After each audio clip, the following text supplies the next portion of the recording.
Shalom to the 12 tribes. All praise to the Most High Yahweh, Ba'ashem Yahweh Shai, which is the name of the Father and the Son in the Paleo Hebrew tongue. Shalom, shalom to all you brothers and sisters on here right now, and to everybody else who is going to check this out at a later time.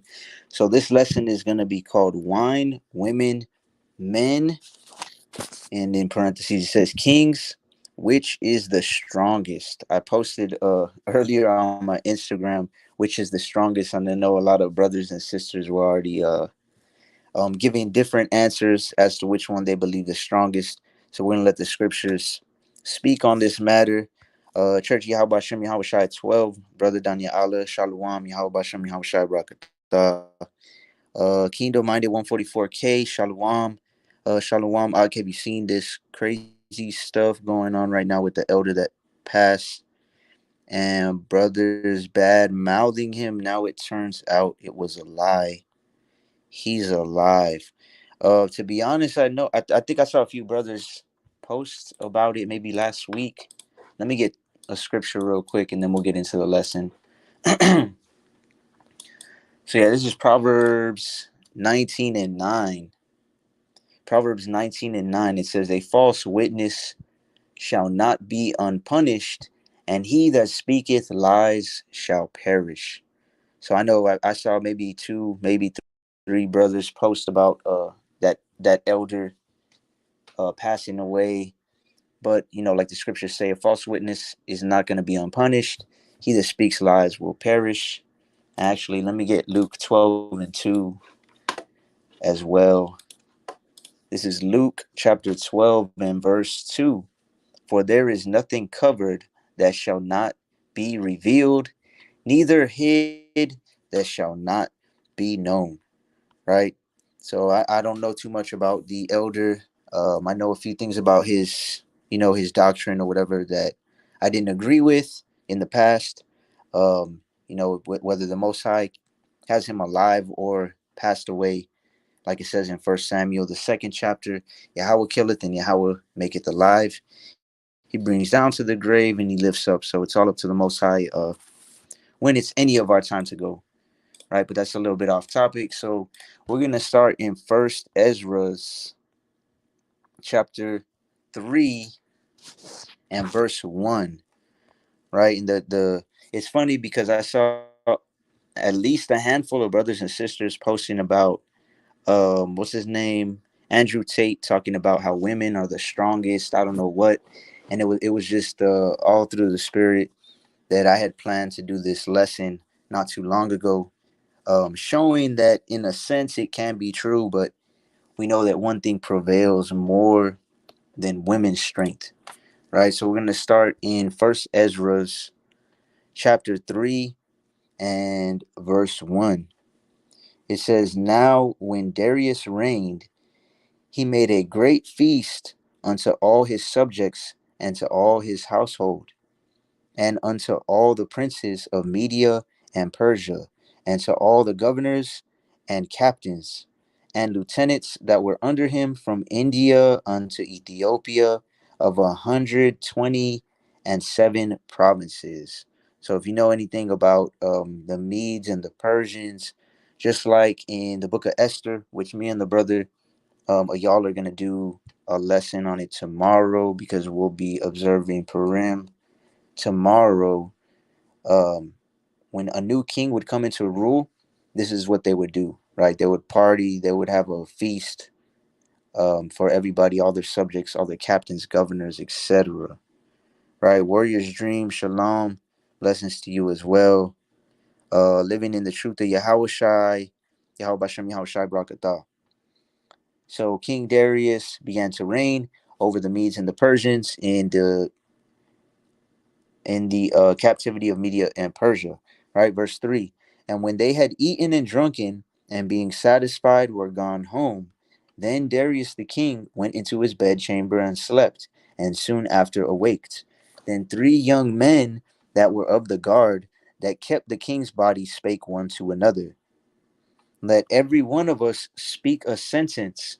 He that shall overcome, and whose sentence shall seem wiser than the others, unto him shall the king Darius give great gifts and great things in token of victory, as to be clothed in purple, to drink in gold, and to sleep upon gold, and a chariot with bridles of gold, and a head tire of fine linen, and a chain about his neck. So you had three young men that were guards over the king. They were some of the king's right hand men, so to speak. And they said, we're all going to speak a sentence, and whoever the king likes best, he's going to basically treat them like royalty. Be dressed in purple. They're going to drink from gold, sleep on gold, have a chariot of gold, etc. Verse 7. And he shall sit next to Darius because of his wisdom, and shall be called Darius his cousin. So whoever had the wisest saying, they're saying, is basically going to be the king's right hand man. And then everyone wrote his sentence, sealed it, and laid it under King Darius's pillow, and said that when the king is risen, some will give him the writings, and of whose side the king and the three princes of Persia shall judge, that his sentence is the wisest. To him shall the victory be given, as was appointed. So the first wrote, wine is the strongest. The second wrote, the king is the strongest. The third wrote, women are the strongest. But above all things, truth beareth away the victory. So the first one sentence was that wine was the strongest. The second was the king was the strongest. And the third was women are the strongest, but truth takes the victory. Verse 13. Now, when the king was risen up, they took their writings and delivered them unto him. And so he read them. And sending forth, he called all the princes of Persia and Media, and the governors, and the captains, and the lieutenants, and the chief officers, and sat him down in the royal seat of judgment. And the writings were read before them. So he got everybody that was in charge at that time. The king did, right? Uh, from Persia and Media, the governors, the captains, lieutenants, chief officers, all the high-ranking individuals in his kingdom, and then he had the writings read before him, the king, and everybody else there. Verse 16, and he said, "Call the young men, and they shall declare their own sentences." So they were called and came in. And he said unto them, "Declare unto us your mind concerning the writings." Then began the first who had spoken of the strength of wine. So the king called in the three guards, and they were all coming to speak or explain and expound on what they had written and why. Right? So the first one spoke of the strength of wine. Hey, Shalom, Mak, Drea, the water, all praise to the Most High. Verse 18. And he said thus, O ye men, how exceeding strong is wine! It causeth all men to err that drink it. Right? So the first one says, wine is so strong that it causes every man to err or go off that drinks it. 19. It maketh the mind of the king and of the fatherless child to be all one, of the bondman and of the freeman, of the poor man and of the rich. So he's saying when somebody drinks, right? If say the king is drinking and he gets drunk, his mind becomes like a child's mind. They become the same type of mind. It says a bondman or a free man, a slave or a free man. If they're both drunk, they have the same mind. A poor man and a rich man, if they're both drinking, they have the same mind, is what he's saying. Verse 20, it turneth also every thought into jollity and mirth, so that a man remembereth neither sorrow nor debt. Right? And it makes people to forget things. Right? Verse 21, and it maketh every heart rich, so that a man remembereth neither king nor governor, and it maketh to speak all things by talents. And when they are in their cups, they forget their love both to friends and brethren, and a little after draw out swords And when I was in the world, I saw this happen many times where people drink too much and they may be best of friends or they may be real cool, but they drink too much and a little bit afterwards they're fighting, right? Verse 23. But when they are from the wine, they remember not what they have done. But then once their buzz or their drunkenness goes away, they don't even remember everything that happened. Right? Verse 24. O ye men, is not wine the strongest that enforceth to do thus? And when he had so spoken, he held his peace. Right? So wine is obviously very strong. I remember when I had studied this with my family, and I just asked them before we read the whole story, what do y'all think is the strongest, the king, wine, or women? Right? And one of the people in my family said, well, wine, because it can cause everybody to go off, right? Which to an extent can be true. But let's get a couple precepts real quick.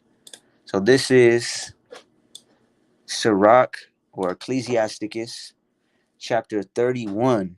And I know I had a few brothers and sisters reach out to me recently, asking about what is Ecclesiasticus. Oh, Ecclesiasticus only has so many chapters and I can't find chapter 20, 30, whatever the case may be. Ecclesiasticus is in the original 1611 KJV. Before they took out the Apocrypha was in the original 1611 King James Version. You can also get it separate from the 1611, and it's a little red book that has the Apocrypha books, right? And Khan, like the brother Daniel Allah said, that's one of the main ways that adultery happens: wine, right? And if you even really think about it, getting drunk or doing any type of drugs, not being sober, that is why it happens.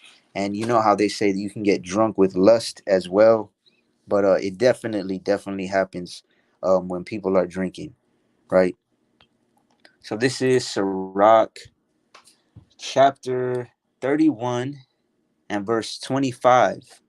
It says, show not thy valiantness in wine, for wine hath destroyed many.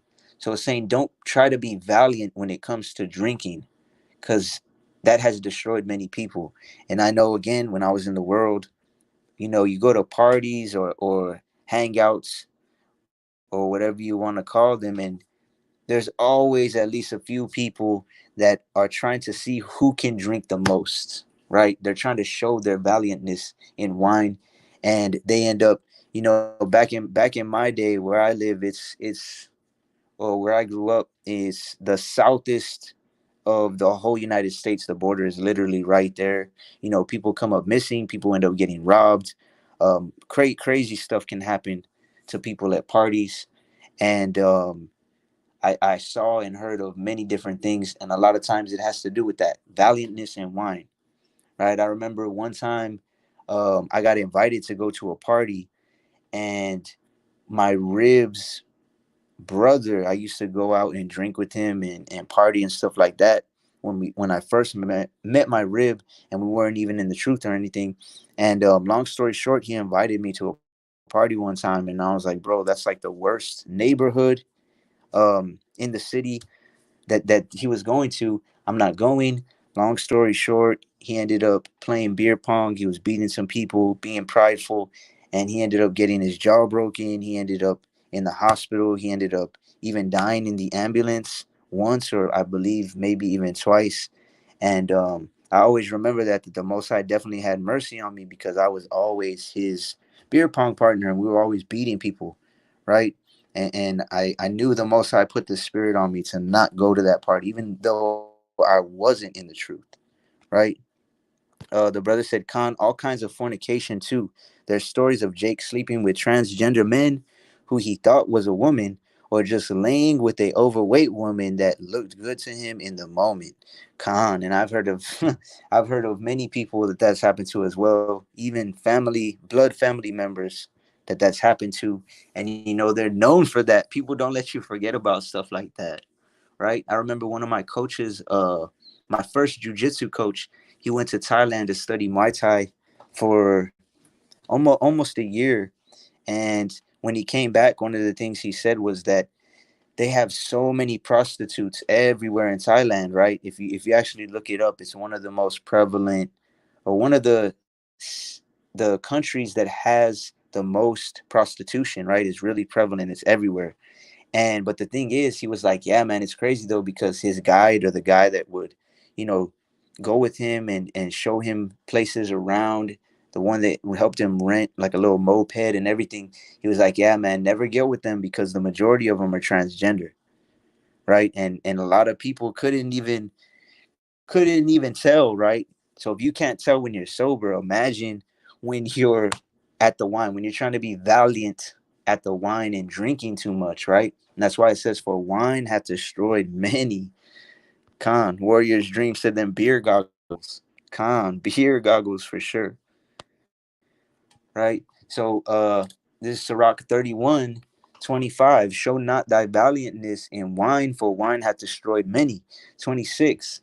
The furnace proveth the edge by dipping, so doth wine the hearts of the proud by drunkenness. Right? So you have to understand, it's saying that just like the furnace proves the edge, like the edge of a sword, by dipping. So if you look at samurai swords, you don't know how many times they gotta heat them up, right, into that furnace, and then they bang them and sharpen them and everything. And I can't remember how many times a brother, or not a brother, but a so-called a friend or acquaintance back in the day that would collect swords, he would say the real ones, I mean, it takes them months to make, because it had to go through the furnace so many times to sharpen that edge, right? So it says, the furnace proveth the edge by dipping, so doth wine the hearts of the proud by drunkenness. So me and the brother, y'all have said this many times talking about it, right? How people always say there's two types of people that tend to tell the truth. One of them is children, and the other one is people when they're drinking, right? So it says, wine proves the heart of the proud by drunkenness, and pride is the beginning of all sin. So people are more likely to show their sin when they're drunk, but it's also just going to show what's in their heart, right? When they're drunk, they might say something that they wouldn't normally say. They might act a certain way that they normally wouldn't act a certain way, right? And this has happened to me as well, even with people in the truth. People start acting a little differently, like, wait, hold on a minute, right? They normally don't act like this. When they get a little bit tipsy, you start to see a different side of them, right? Verse 27. Wine is as good as life to a man, if it be drunk moderately. So moderation is key, right? It's like in the world, they say too much of a good thing is a bad thing. If you take too much so-called medicine, you'll end up dying, right? If you eat too much of a certain food that may otherwise be healthy, if it's not moderately done, it can be bad to you. So it's the same thing with wine. It's saying it's as good as life to man, if it be drunk moderately. What life is then to a man that is without wine? For it was made to make men glad. So wine was made to make men glad, right? 28. Wine measurably drunk and in season bringeth gladness of the heart and cheerfulness of the mind. So when you're drinking it moderately, in season, at the right times, it's going to bring gladness to your heart, right? And me, just for full, I guess, disclosure or transparency, I used to drink. I mean, I've never been a heavy drinker, but I used to drink alcohol every once in a while. I believe the last feast day, couple months ago, me and a brother and the people that were here, we drank a little bit of actual alcohol. And after that, the next day, man, I felt nasty, and I was like, I'm never gonna drink alcohol again, just because it's not worth it to me, as far as how it makes my body feel. And so me, I just stick to wine from now on. But like it says, drinking it in season, right? The main times I drink alcohol is just like maybe on Shabbat every once in a while, and then on certain feast days, right? If it's like a cheerful type of feast day, like Purim, for example, right? But and that's not to say you shouldn't drink when you want to or when you feel like it's the right season for you. Just saying, for me personally, right? But no matter what, it needs to be drank moderately. 28. Wine measurably drunk and in season bringeth gladness of the heart and cheerfulness of the mind.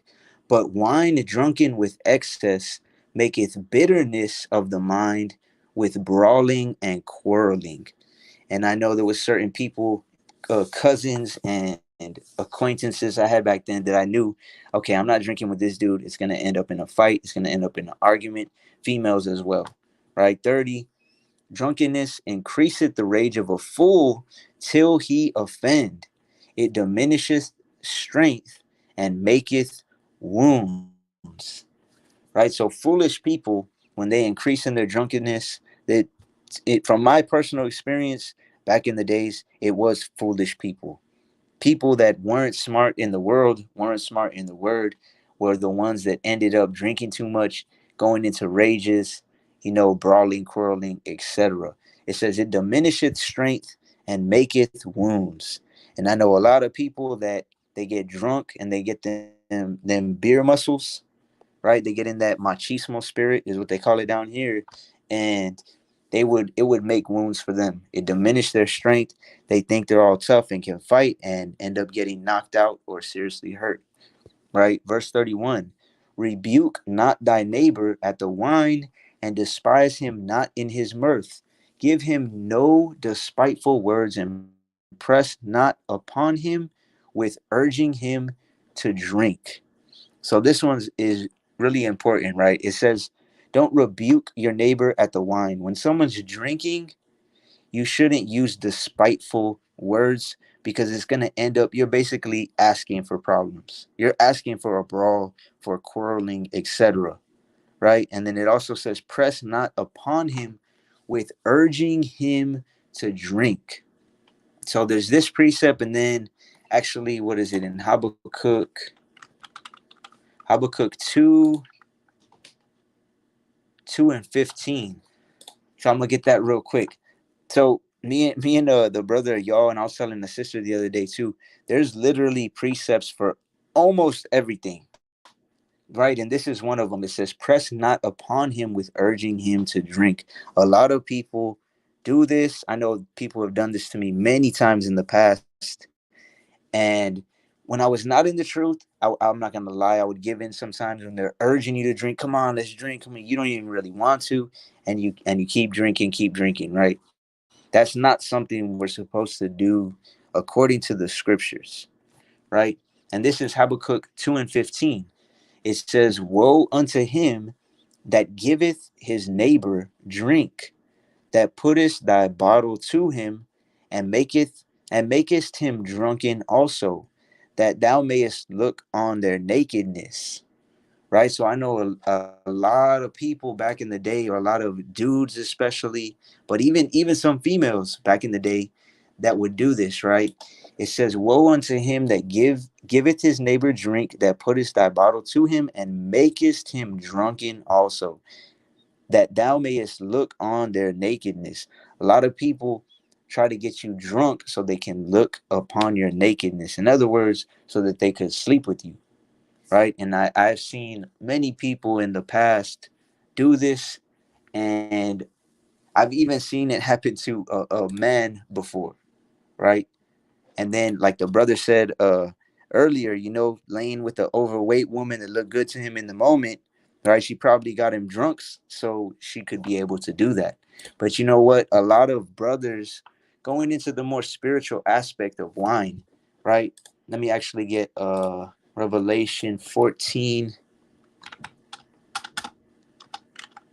and 8, right? Going into the more spiritual aspect of the wine, because wine can be doctrine as well, right? I've also heard of many brothers that claim to be in the truth or of the faith, that they use certain doctrines and try to make females drink of that doctrine in order to sleep with them as well, right? Or to marry them.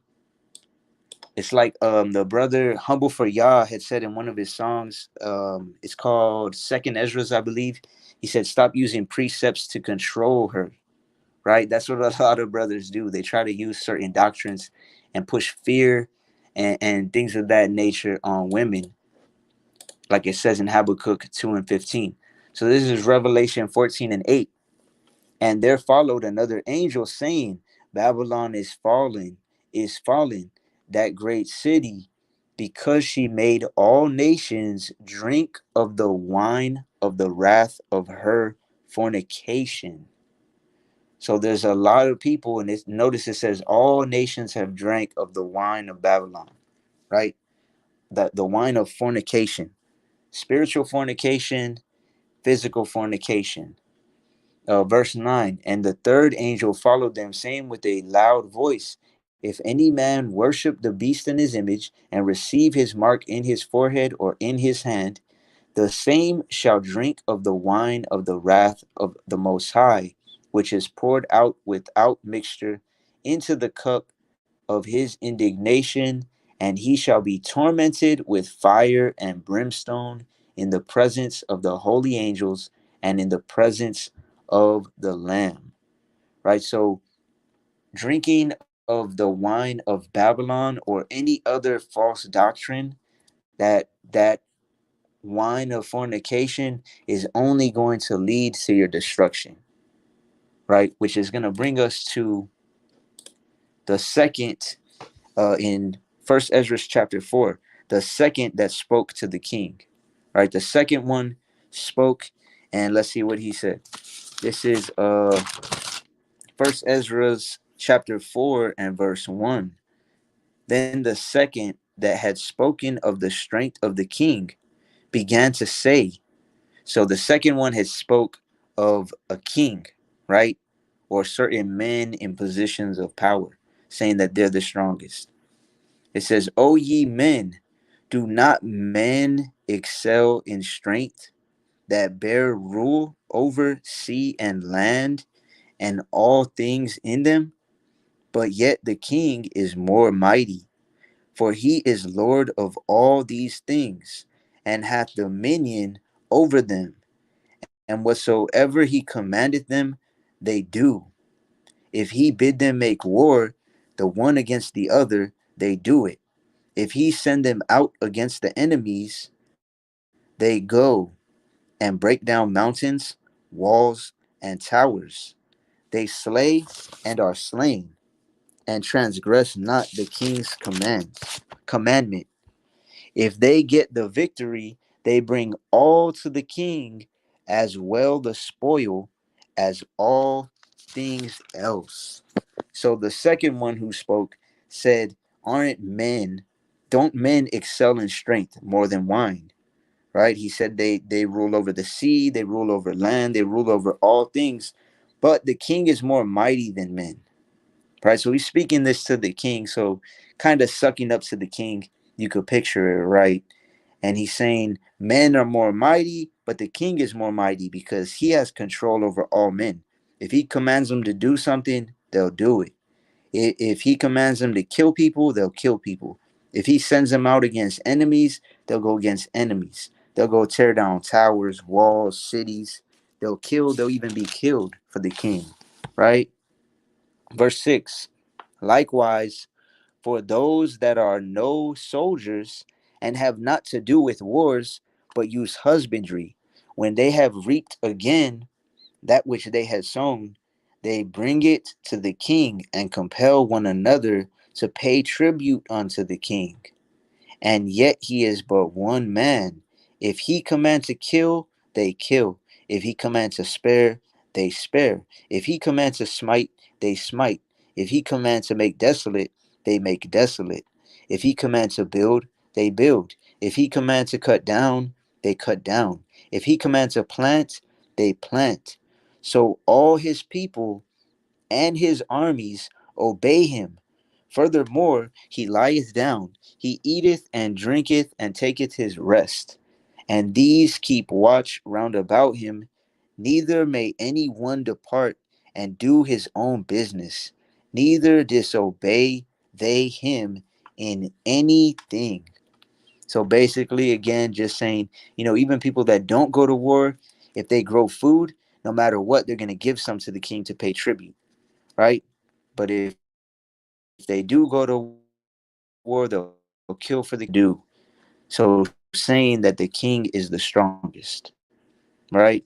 This is verse 12. O ye men, how should not the king be mightiest when in such sort he is obeyed? And he held his tongue. So he said they will obey the king in any way, shape, or form. So he's obviously the mightiest or the strongest above wine, above women, right? So verse 14, or actually, let me get a precept real quick, right?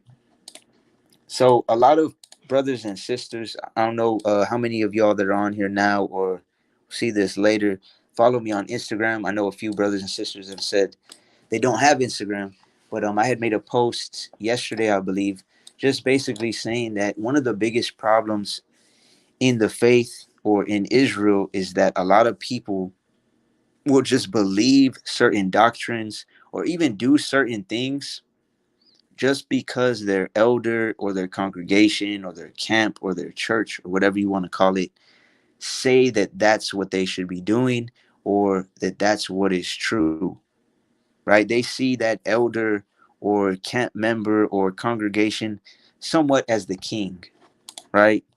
And this is a big problem because we know that wine can be the most powerful to certain people, right? There are certain people that just drink too much, and or it may be weed, it may be whatever the case is, where they're not sober, maybe alcohol.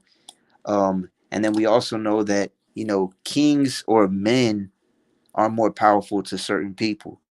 Of course, they shouldn't be, but it is the case for some.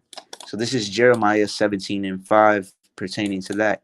It says, "Thus saith Yahweh, cursed be the man that trusteth in man and maketh flesh his arm," meaning he's making flesh and blood, making men his strength, "and whose heart departeth from Yahweh."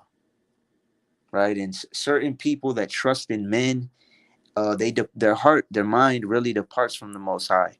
And I've seen this happen with certain brothers. They may seem very sincere in the word. Even I'm talking to them, they're showing brotherly love, etc. But as soon as it's something brought out that goes against someone that they look up to or even idolize in the truth, they cannot even fathom or not even bring themselves to try to prove what that person is saying wrong with the scriptures, right? And at that point your heart is departing from the Most High, right? You are trusting in man.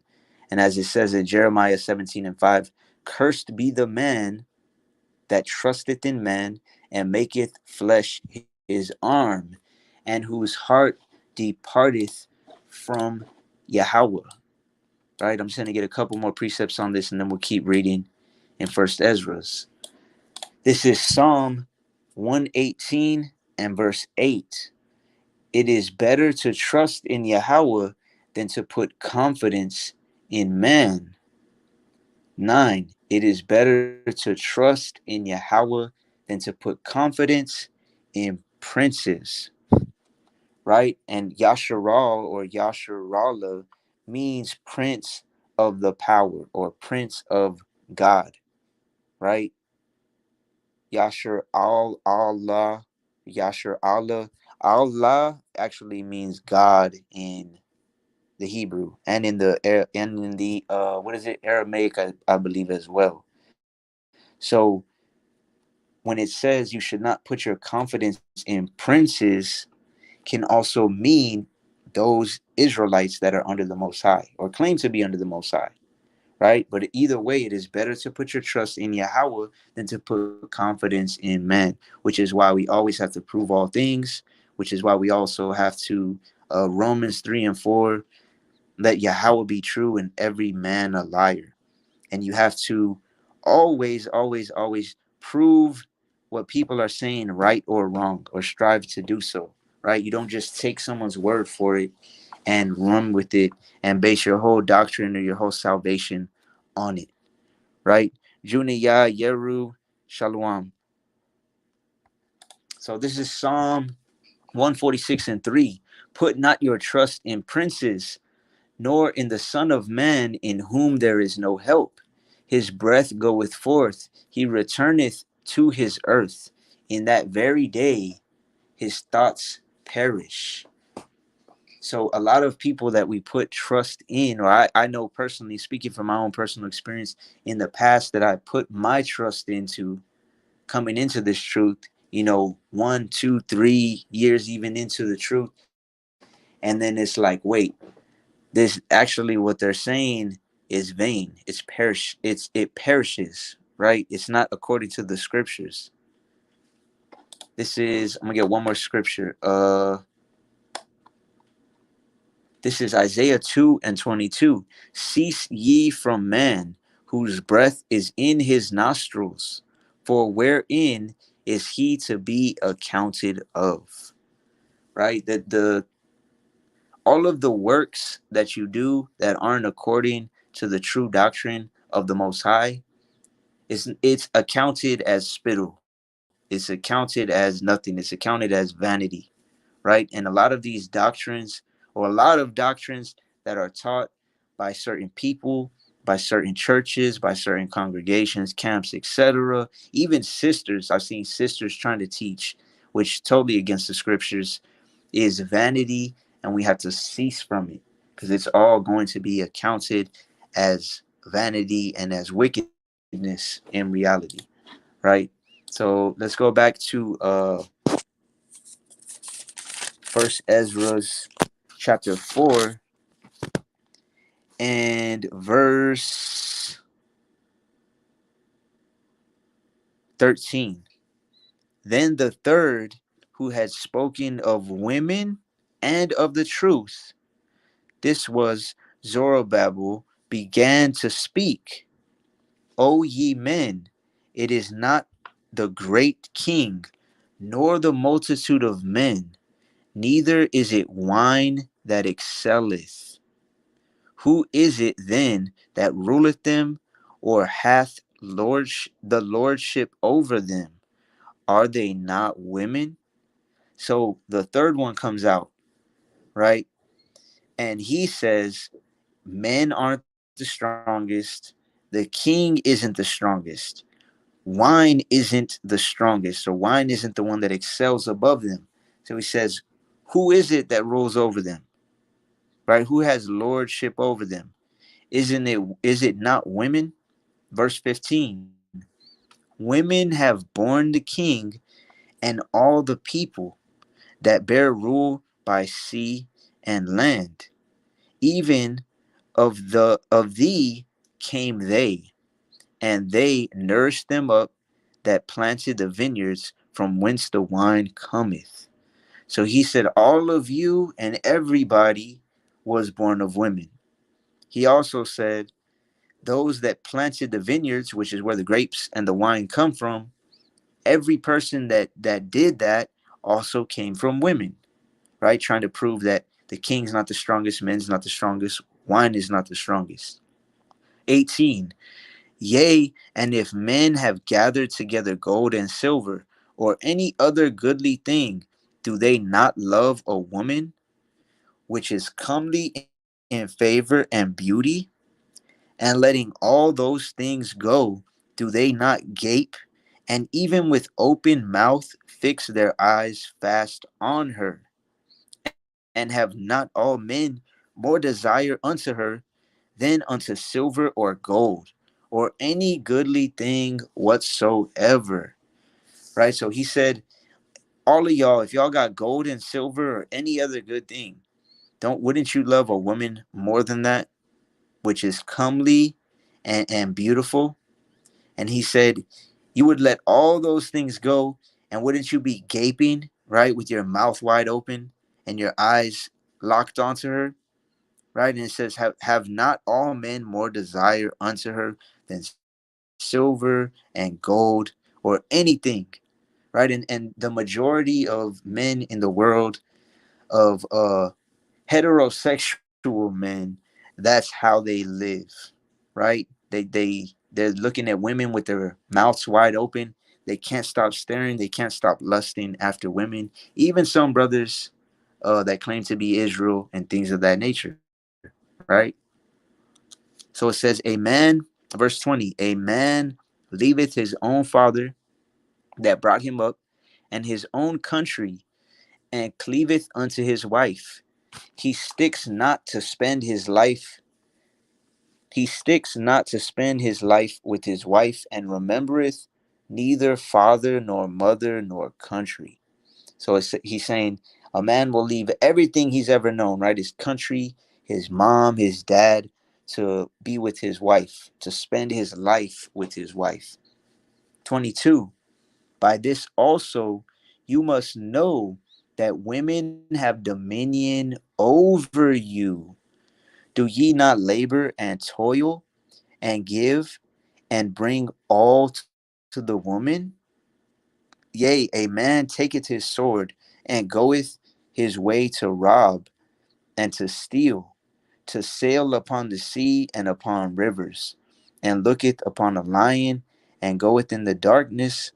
And when he hath stolen, spoiled, and robbed, he bringeth he bringeth it to his love. Wherefore a man loveth his wife better than father and mother. So then he's saying a man will work for a woman, he'll labor and toil, and he brings everything to that woman. Right? He says he'll take his sword, he'll rob, he'll steal, he'll do anything he has to do. Even in the darkness, he goeth in the darkness and steals and robs, and he brings it to his woman. And when I was out in the world, I would do exactly that. Right? For some of y'all who have been watching my lessons for years, know when I told y'all about the things I would do to make money back in the days, I would do exactly that. Right? Verse 26. Yea, many there be that have run out of their wits for women and become servants for their sakes. So, for those of y'all who have the 1611 version of the Bible, right here, this is why I really like the 1611 over any other version. This is one of the reasons why. If you look at this verse in the 1611, it says, Yea, many there be that have run out of their wits for women. And then it has like a little asterisk on the side, and it says, have grown desperate. Right? So in the Hebrew, it would say, Yea, many there be that have grown desperate for women. Right? And I've seen brothers even that, again, claim to be in the truth or of the faith, but slip up in this aspect. They're desperate for women. And it's kind of sad, but it's also, I mean, it's hard to feel sad for somebody because you should know that that's the last thing you should be chasing, right? It says, and become servants for their sake, right? And I'm going to get a precept real quick. This is Proverbs 31 and 3. Give not thy strength unto women, nor thy ways to that which destroyeth kings. Right? When you give your strength to women, it will destroy you. Okay, I know a lot of brothers like to say, "Oh yeah, king this and king that," and right, what's up, king? What's up, Malak? All these types of things. But a lot of brothers don't move like kings, right? And I don't mean it in a disrespectful way to whom the shoe fits, wear it, right, or repent. But a lot of people do this. They allow women to get strength over them, and that destroys you from being like a king, from being a prince of the power, prince of the most high, Yasher Rallah, right? And there's many different ways that women can take your strength. I know there's certain brothers that they're in a courtship or they're in a marriage, and what the woman says goes basically, right? But it could also be when you're really lustful. I know a lot of brothers struggle with pornography, for example. You're still giving your strength unto women, right? You're still in the spirit of lust to women, and you're giving your, how some people like to say, life force, your testosterone, your seed unto women, and that destroys you as a man, right? And I'm actually gonna speak about that probably this week, because I know that's something that is it's something that a lot of brothers are struggling with nowadays, right? And that is one way that many men run out of their wits for women. They become servants to their sake, right? Because it's like the scriptures say, you can only serve the Most High. You can't be a servant of the Most High and a servant of the enemy, right? So back to First Ezra's 4 and 27. Many also have perished, have erred, and sinned for women, right? Many men have perished, have died for women, physically and spiritually. Many have erred, have fell out the faith. I know a brother personally that, man, I loved, and I still got love for him, but he's no longer in the truth, and it was because of a woman, and sinned for women. And I know back in the day, I would say probably every brother that hears this has probably sinned for a woman, right? I actually even have an uncle, one of my mom's brothers, when I was about 8 or 9 years old. um he was hanging outside of my grandma's house, and he was talking to this female, and he didn't know she was, I guess, talking to somebody or had a boyfriend or whatever the case may be. And the dude ended up pulling up, and he kind of started pushing on her and roughing her up a little bit. So my uncle basically told him, to leave, or he was going to kick his ass. That's basically what he said. So the dude took off, didn't really say nothing, took off, and he came back a few minutes later and shot him like 8 or 9 times. He died right then and there, right? Many have perished for women. And then later on, they caught the guy like later that morning, early in the morning, AM, and they found a bunch of guns in this trunk and everything.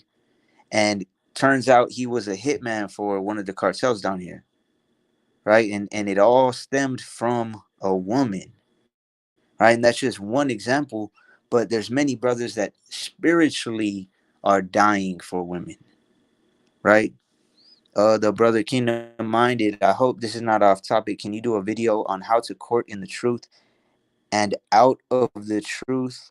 I'm tired of being single. I don't know what you mean by out of the truth, Doc, because you really shouldn't even be considering courting anyone outside of the truth. But yeah, Yahweh Ratazah, most high willing, I could do a live on that, or maybe just a short video on that pretty soon.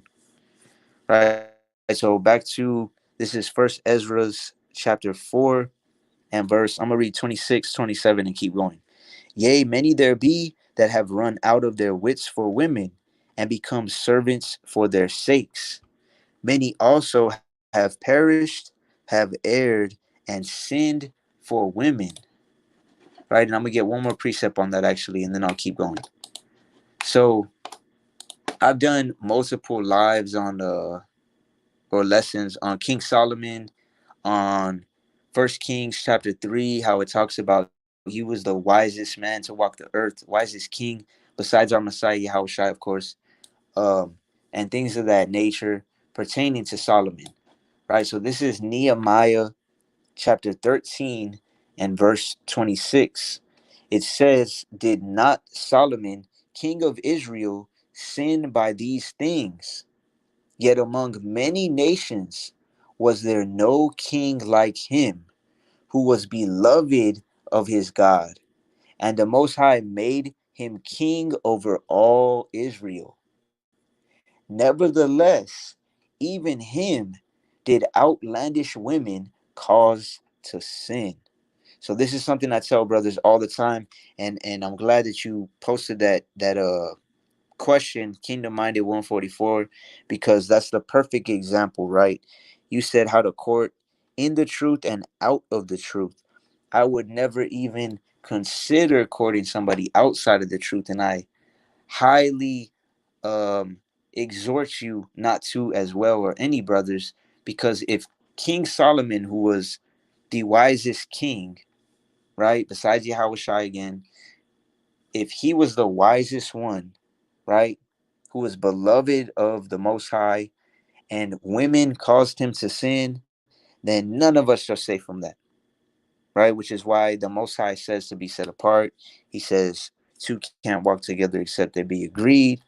He says to come out from among unbelievers. He says good is set against evil, the sinner against the godly, all of these different things, right? So you shouldn't even, or nobody should even be considering courting someone outside the truth, right? And even so-called inside the truth. There's a lot of women and men as well that, just because they claim they're Israel does not mean that they actually are Israel, right? So this is one more precept. This is Proverbs 7:26. For she hath cast down many wounded, yea, many strong men have been slain by her. Her house is the way to hell, going down to the chambers of death. Right? A woman that is not in the spirit of Yahweh Shem Yahweh Shai, she has cast down many men, even that seem strong in the spirit, mighty men, and they have been slain by her. They have gone the way to hell, to death. And sadly, I've seen in my time in the truth, I've seen many brothers. I've seen from what you would people would call a regular brother, just trying to follow the word, all the way to camp leaders, people that start camp, they get thrown out the truth because they were dealing with a wicked woman, right? Warrior's dream, not recommended. Most modern women are too into this world to be willing to learn the truth and adopt Yah's ways. I know from experience.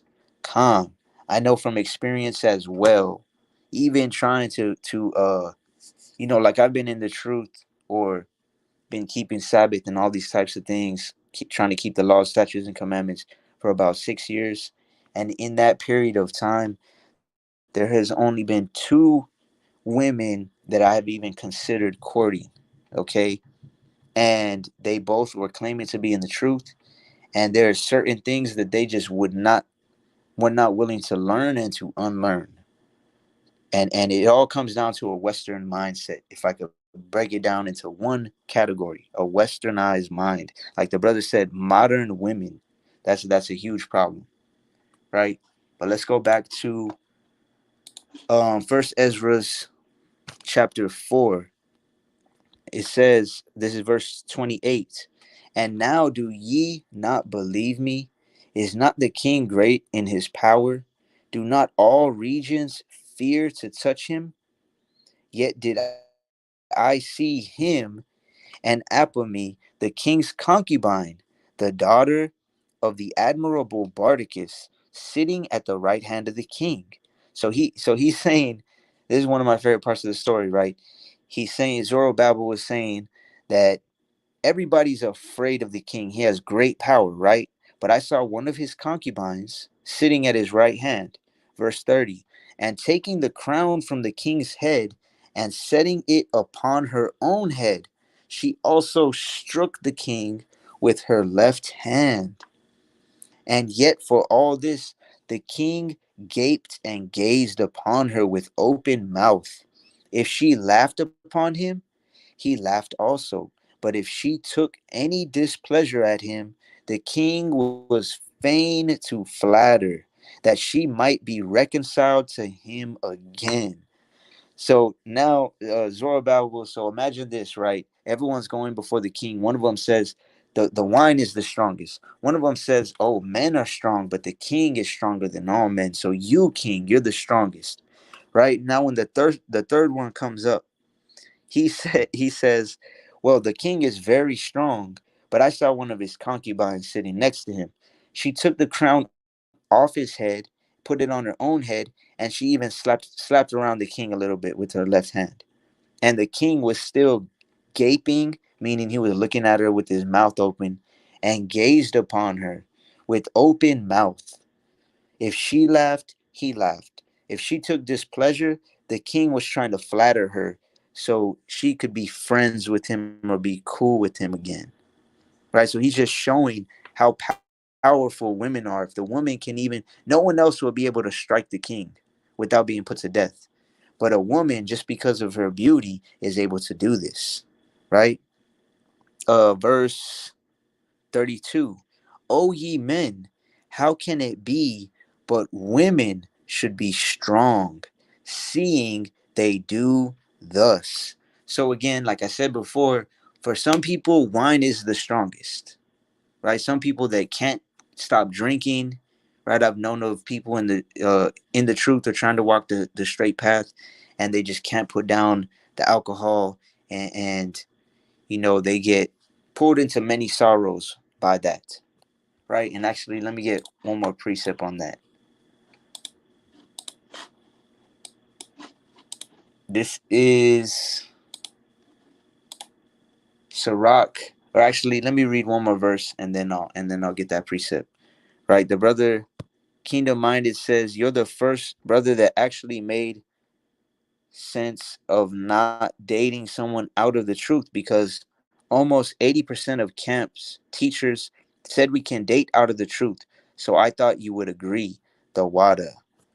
Warrior's Dream. Yes, Kingdom's Path 144, Real Talk. The Western mindset is exactly the issue. Khan, most definitely. And I just read a book. It's a short book, less than 100 pages, by this brother named Hondo Solomon, right? And I'm a most high willing. I might do a video or a very short lesson on it. He talks about the westernized mindset when it comes to polygamy and things of that nature. And most high willing, I'll touch on that as well. But Khan, Kingdom Minded 144, I've heard that as well. And again, for those of y'all who've been um, following my channel, or the multiple pages I've had since I came into the truth, maybe 4 or 5, almost 6 years ago, when I started teaching and things of that nature, at certain times I was affiliated with certain camps, which I won't even say their names, but some of the main larger camps, right? Some of them even tried to get me and the brothers I was going out and teaching with to become affiliations with them, etc. And that was one of the things that I never agreed with, right? You shouldn't be, quote unquote, dating someone outside of the truth.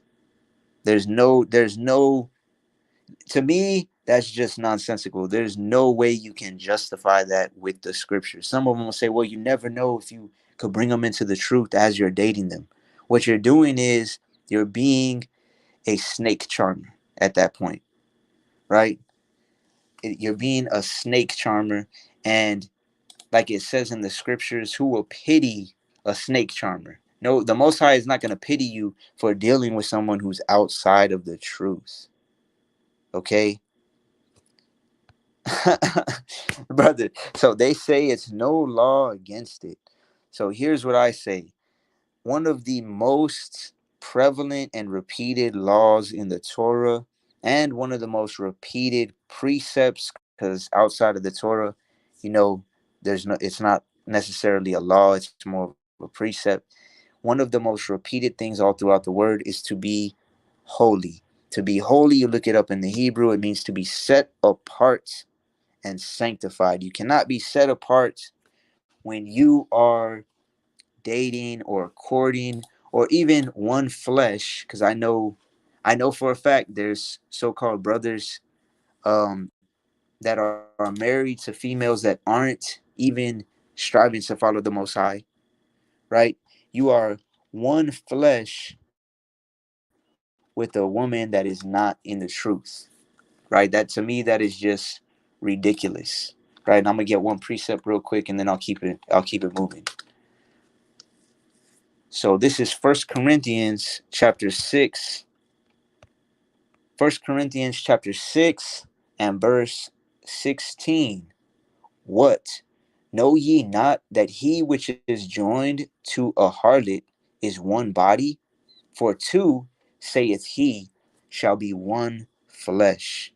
So you have physical harlots, and then you have spiritual harlots, which live against the doctrine of the Most High, right?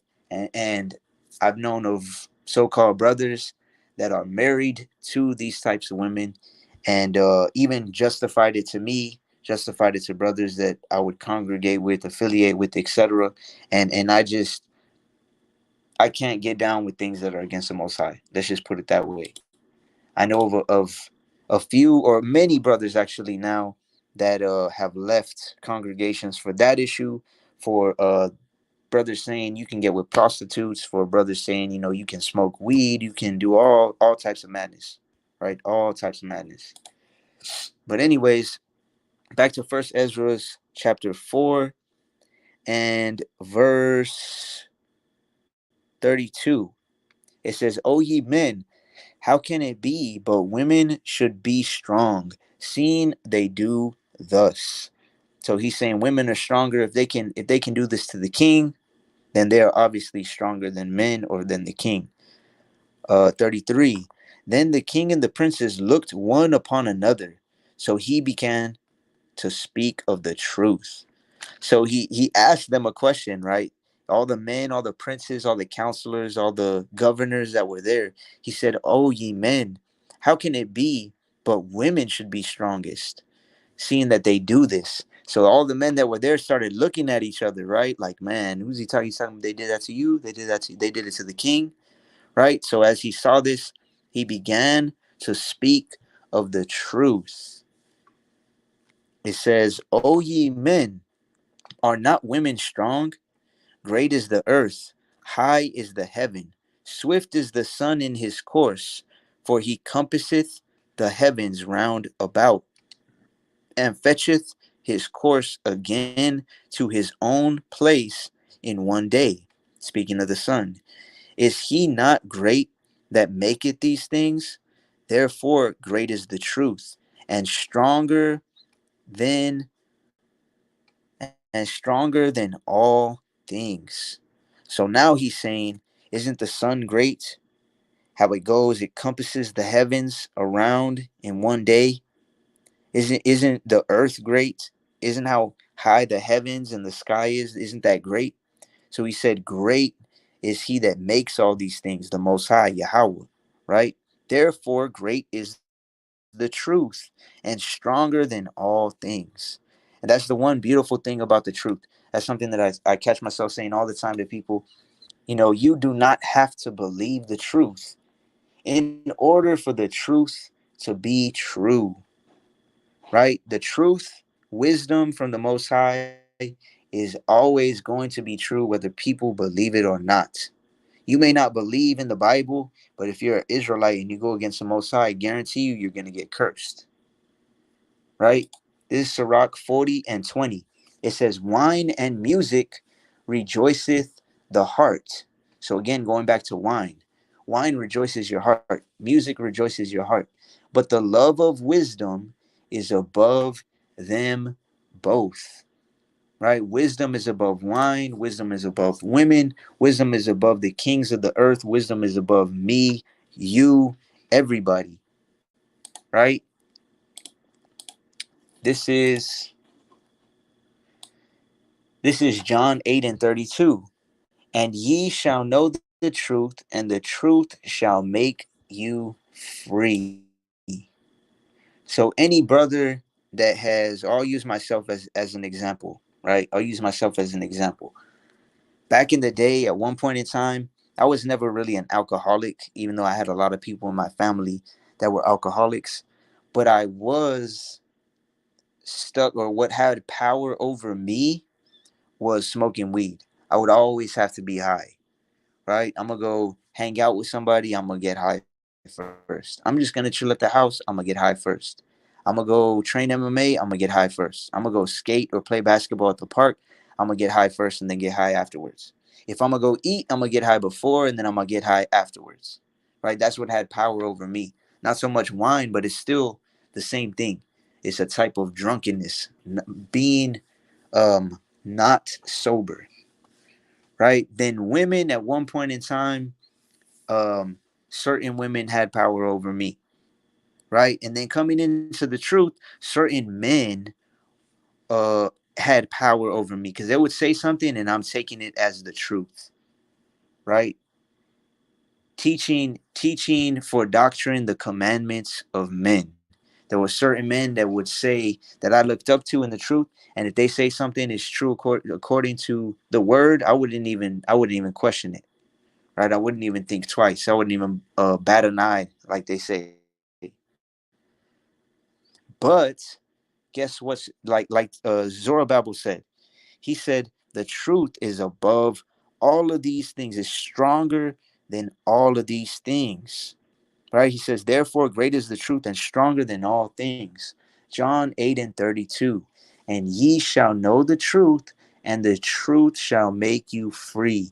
The thing that set me free from wine, false doctrine, wine, weed, not being sober, from women, giving my power unto women, from men, following after false doctrines of men.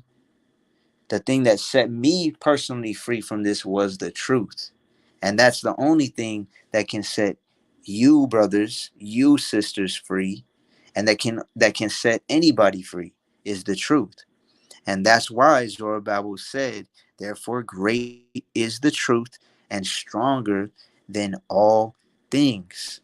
Verse 36, all the earth calleth upon the truth, and the heaven blesseth it. All works shake and tremble at it, and with it is no unrighteous thing. Verse 37, wine is wicked, the king is wicked, women are wicked, all the children of men are wicked, and such are all their wicked works, and there is no truth in them. In their unrighteousness also they shall perish. So imagine having the authority or the power or the faith in the Most High to be able to say this in front of all these men and in front of the king. He's saying men are wicked, women are wicked, the king is wicked, their works are wicked, right?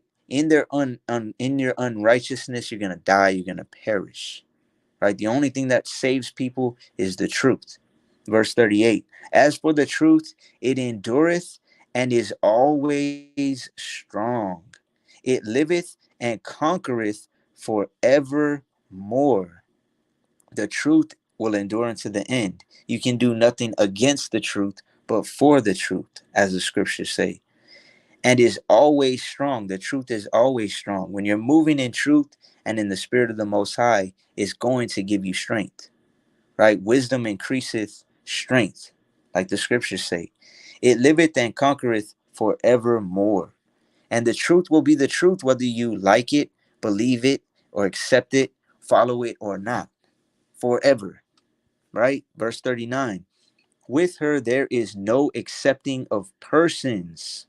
This is another thing. When you're really moving in the truth, moving in wisdom, there is no accepting of persons. If somebody says something and it's against the word, you don't accept what they say just because you like that person, right? You don't accept what they say just because they're your elder, but they're speaking against the truth.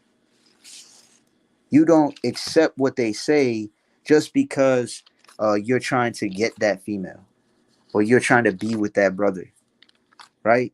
If they're saying or doing something against the scriptures, you cannot be accepting of persons, right? Let me get a precept real quick. I know I brought it out probably the last couple of lives, but this is Jeremiah 2:33. Why trimmest thou thy way to seek love? Therefore hast thou also taught the wicked ones thy ways. So that first part, why trimmest thou thy way to seek love? A lot of brothers and sisters have never been a part of anything before, right? So they're seeking love from a so-called elder, teacher, a congregation, a church, a camp, etc. So they'll trim the ways of the Most High. They'll act like they don't really see certain things that certain people or camps are doing or teaching, and they'll just go along. They'll go along to get along, as they say in the world, right? But when you're moving in wisdom and in truth, there shouldn't be any accepting of persons. I'm gonna read it again, verse 39. With her there is no accepting of persons or rewards, right? Because a gift destroyeth the heart. But she doeth the things that are just, and refraineth from all unjust and wicked things. And all men do well like of her works. Okay, so the truth, wisdom that the Most High gives is always going to do the things that are just, going to refrain from unjust and wicked things. Verse 40.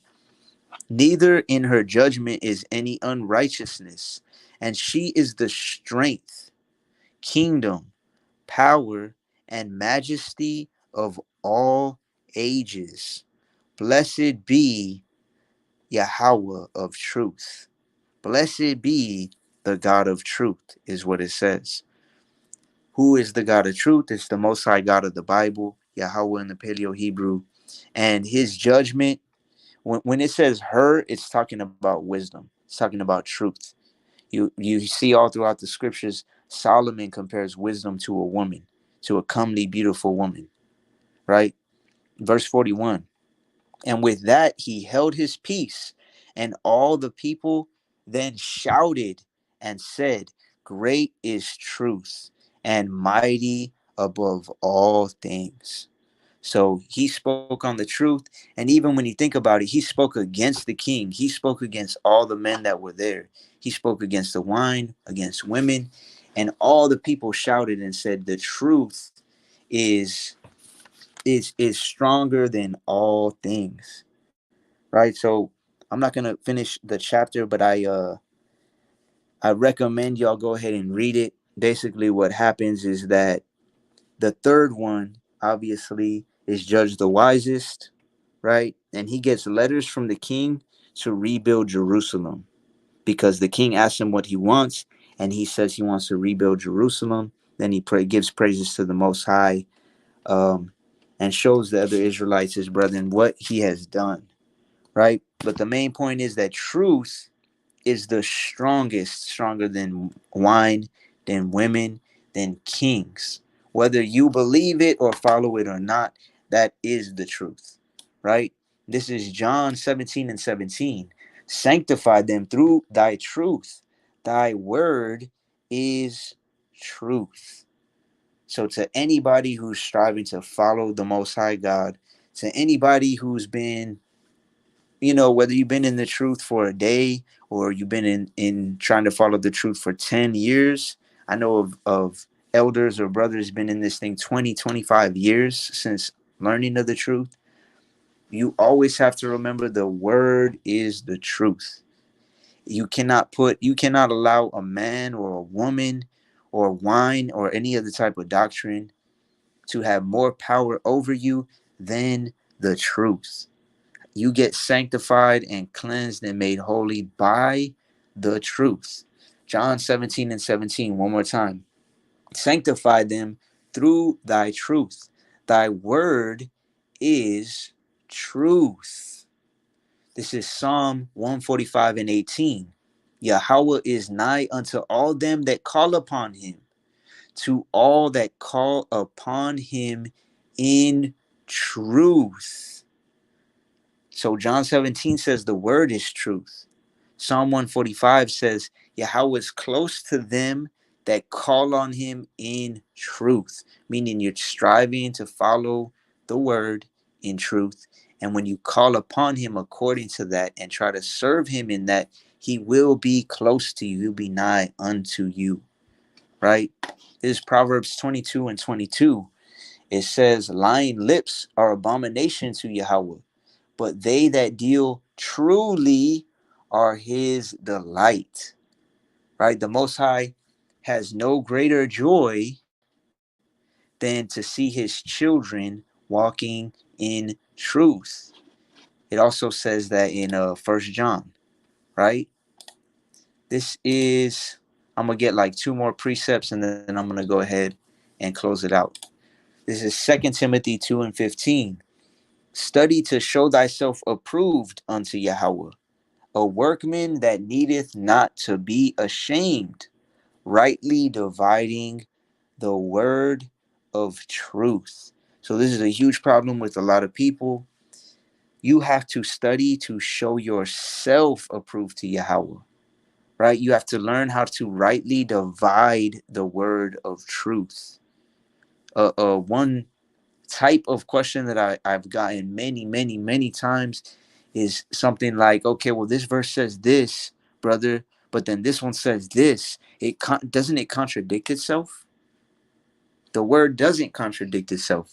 The thing is, you have to learn how to rightly divide the word of truth, right? And many times you can't do that because you're not studying to show yourself approved, right? You're just taking someone else's word for it. You're not trying to rightly divide the word, or you're not keeping the commandments, so the Most High is not going to bless you with understanding, right? Psalm 111 and 10 says, a good understanding have all they that do the commandments. Those keeping the commandments is those who's going to get understanding, right? And I'm going to get one more precept, and I'll go ahead and close it out unless anyone has questions. I'm going to check the comments right now in a second as well. This is John 4 and 24. Yahweh is a spirit, and they that worship him must worship him in spirit and in truth. So, in order to please the Most High, you have to worship him in spirit and in truth, according to the word of Yahweh Bashem Yahushai. His word was given to us as instruction in righteousness, right? So anything that has power over you, has strength over you, whether it be wine, women, men, any other thing, social media, addictions, vices, hobbies, habits, etc. You have to remember that the truth has to be stronger in your life because it is stronger in reality, right? Let me look at the comments real quick. I've been thinking of visiting you for Passover. If you want to, brother, reach out to me either through Instagram or through email. I learned that following someone for a while can be dangerous if you don't study for your own. Most definitely. Always got to study to show yourself approved. Divide the word of truth yourself. Right? With that, I will give all praise, honor, and glory to the Most High, Yahweh, in the name of his Son, Yahweh Shai, Most High willing, Yahweh Ratazah. Me and the brother y'all will be on here tomorrow as we'll be observing Purim. If you already observed it, hope you had a good one. If you're observing it today, I know a few brothers are. Ashar Purim, if you're observing it tomorrow, hope you have a good one as well. There's a lot of lessons to be learned from the book of Esther, and Most High willing, we'll be able to give some edification on it tomorrow. So with that, I say Yahweh Bashem Yahweh Shai Barakatah, peace and blessings to all the sincere brothers and sisters on here now, and those of y'all who are going to watch it later. Keep moving in righteousness to the best of your ability, because we are living in the end times, and every day we're getting closer and closer to the end. So all praise to the Most High. Shalom.